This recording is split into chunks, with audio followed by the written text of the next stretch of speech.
So back again. Uh, this time I'll have a look at Aristotle. He seems the most obvious. Well, he is the most obvious next step. Um, Again, I'd just like to say that these are my thoughts, not a lecture series. So just keep that in mind. And I'm just talking about how the thinking of these people has connected with me. I'm not trying to make some grand point. So, Aristotle, he was one of Plato's students, and it's quite interesting because he is very distinctly contrasted to Plato. Um, they sort of way of looking at it I've heard people use is that Plato's all about the heavens and Aristotle all about the earth, something like that. Yes, a very distinct departure from Plato. And he was concerned with nature and laws of nature. And I think that Aristotle is someone that I've read about rather than read. I don't actually recall ever reading any Aristotle.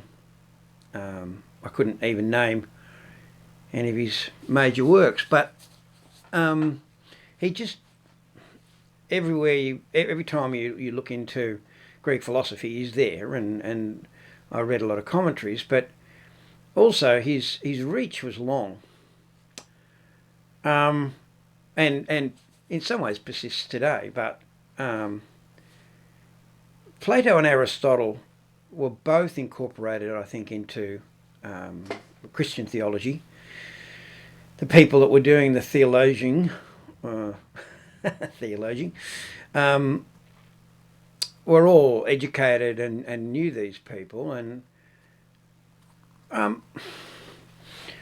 actually, I was talking to a friend last night, and we were out at a club, a bowling club, having dinner. We do that every week.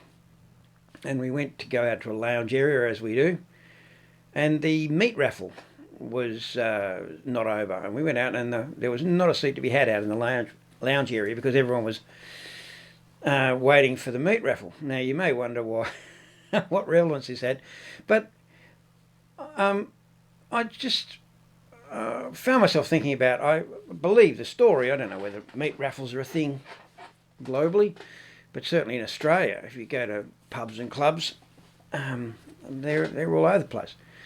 And people will go to the club on the night of the meat raffle to buy a ticket and see if they can get themselves some steaks and sausages and mince. And apparently the origins of those meat raffles, and you trust me, I'm going somewhere with this, was that the clubs would buy meat for food, but there was no refrigeration at the time. This is over 100 years ago, and so they end up with this meat that was going to go off. So someone came up with a bright idea that they could actually have a raffle for it, and the people that would buy it would, have to eat it straight away because it was at the end of its life. But it meant that they got people to pay for the meat in the raffle, so they made a little bit of money out of it, and someone got a feed. And the raffles persist today, but there's refrigeration. There's no need to sell off the meat. But it's so ingrained that if you go to a pub or a club, that there's going to be a meat raffle. And so people just go along and don't even think about the origins. And so there is no need for them. There's no no need to get rid of the meat and so forth. But if you don't have a meat raffle, you're going to miss out on some sales, and people will go along just for it. Now, as I was sitting there watching the meat raffle and amazed at how many people come along just to buy it, I know usually the meat's not that great, I think, but they don't know of the origins. I mean, why would they know about that? And I think that the same happens in philosophy and theology, or at least there are cultural practices and ideas within our thinking that have origins that we have no memory of.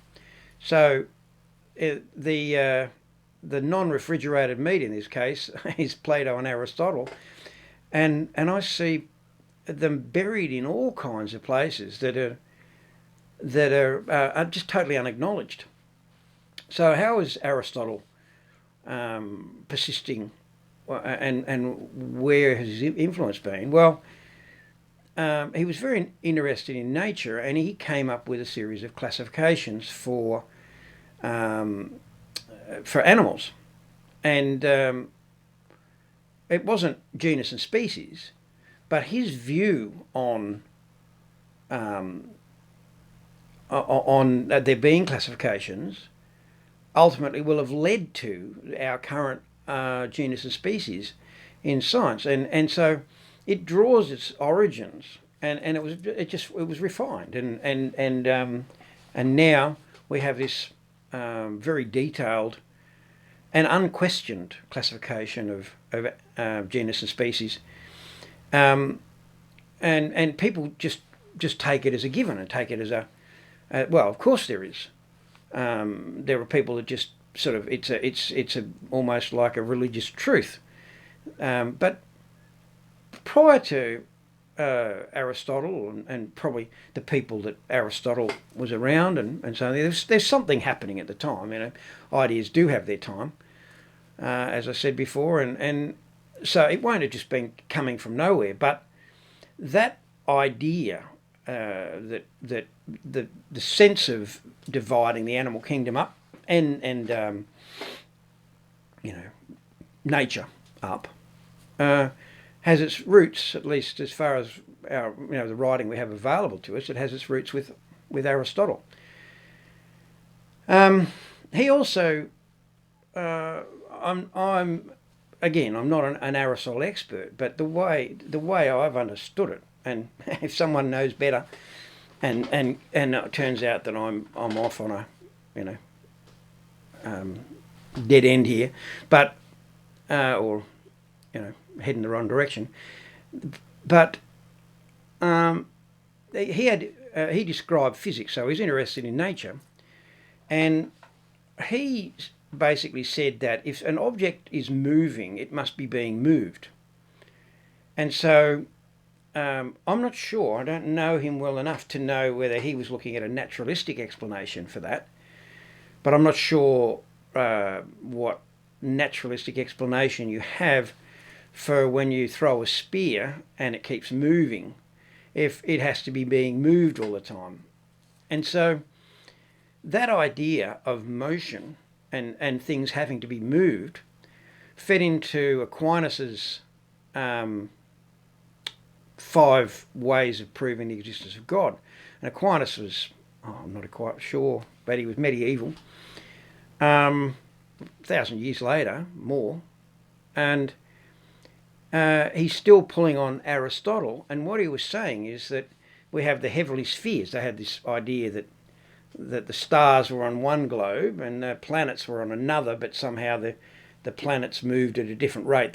Planets means wanderer, and so the fact that the planets moved in a different way, they might have had to have a sphere for each planet, I think, but it was this idea that it was this perfect circular motion. And so the stars are on this sphere that moves. Well, since the stars are moving and we can see them moving, the planets, how are they being moved? Well, there has to be something moving them, and that's the prime mover. And so Aquinas, one of his proofs was that there had to be a God, and that God was the ultimate source of that motion and maintained the motion of the heavens. So theologically, it was really heavily imported and leaned on, and I would suggest probably not questioned, and it just became this Greek philosophy, just became wedded into at least Aquinas's thinking, and if he was there, and Aquinas has been very, very influential since. I just had to stop and think. I went blank. Another way that it feeds through this idea of there having to be motion, a mover, is that if you throw a weapon at an enemy, when you let go of that spear, or you let the arrow fire from the bow, or whatever, something has to move that object. And again, in one way or another, I think that there's reasonable evidence. Well, it ties into me. Again, let me know if you know something and you think this is wrong. But as I've thought about it, it seems that if you are relying on the gods or a god to move your ammunition toward the enemy, then the way to win battles is to be aligned with the gods. And so it means that if someone is a very successful warrior, or a king or queen that is very successful in the battlefield, if you believe that everything that you've thrown or hurled or whatever has to be taken to its target by a spirit or something that's moving that object, then you have to make sure that you're in tune with those entities. And so there was a lot of consultation with astrologers before battles. There was all sorts of rituals and priests and divines who were advising on when to go to battle and what to do. And it was if you require the gods to be on your side, you really got to work hard at making sure that they are. And so also there's this sense that if you are if there's a militarily successful leader or warrior, that they are clearly aligned with the gods or God, and so their worship is holy. And so there's this idea of kingship and so forth, or the great warrior as being a great spiritual entity, and it makes sense if you think that when you throw something, it has to be moved to make it to the target. Then yeah, if someone keeps hitting the target, then clearly they're of God. Now this is where when Newton came along and said no, that's not the case. But Aristotelian physics persisted for 2 millennia or something, and it wasn't until Newton and he formulated the idea that an object that's in motion continues remains in motion, and an object that's stationary remains stationary unless acted upon by another force. As soon as you have the idea of inertia, you throw something and the object's in motion, and it's going to remain in motion until other forces slow it down. So, wind resistance and gravity and so forth act upon that body and limit its trajectory. But it means that you no longer need the spiritual aspect. And when this happened, when the new understanding of motion and the simple laws of motion that broadly, until Einstein comes along, the problems that you've got with the laws at the extremes of approaching the speed of light and so forth.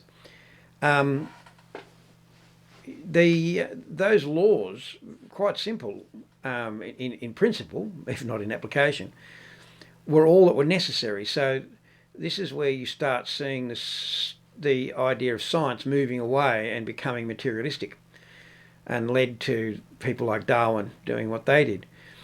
But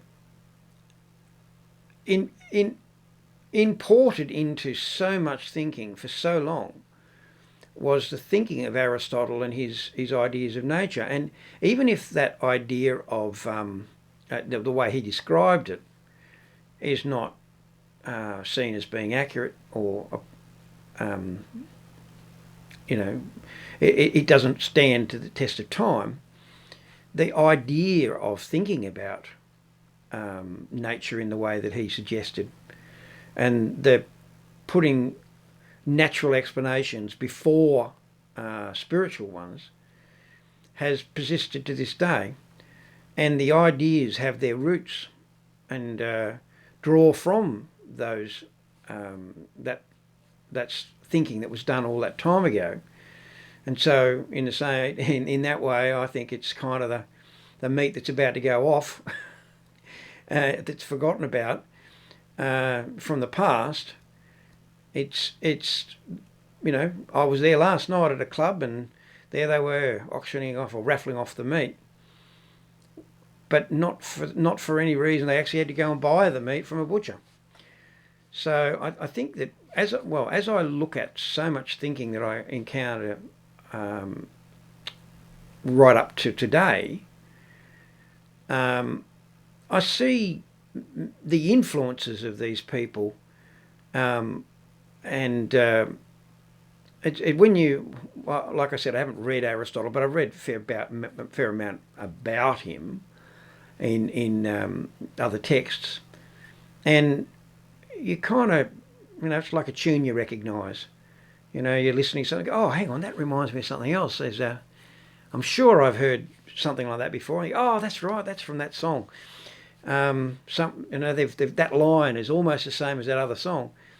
And as I observe a lot of thinking and a lot of people's ideas and things that are just accepted as just a given and not questioned anymore, I kind of look at it and I go, oh, I think I've heard that tune before somewhere, and very often I say, well, actually, that Plato wrote that tune. It's been embellished and so forth, but I remember that tune from Plato. And also you think, well, Aristotle. There's a lot of Aristotle in that. For me, I don't connect so strongly with Aristotle in the way that I have with Plato and Socrates. In it, it doesn't grab me as a story like the way that Socrates and in dialogues does and so forth. But nevertheless, extremely important, and his legacy, it's there. The tunes are just all around us, and we can recognise, if we are tuned to it, that Aristotle is still alive and well in a lot of the thinking that we come across today. So there you go. There's my thoughts on Aristotle.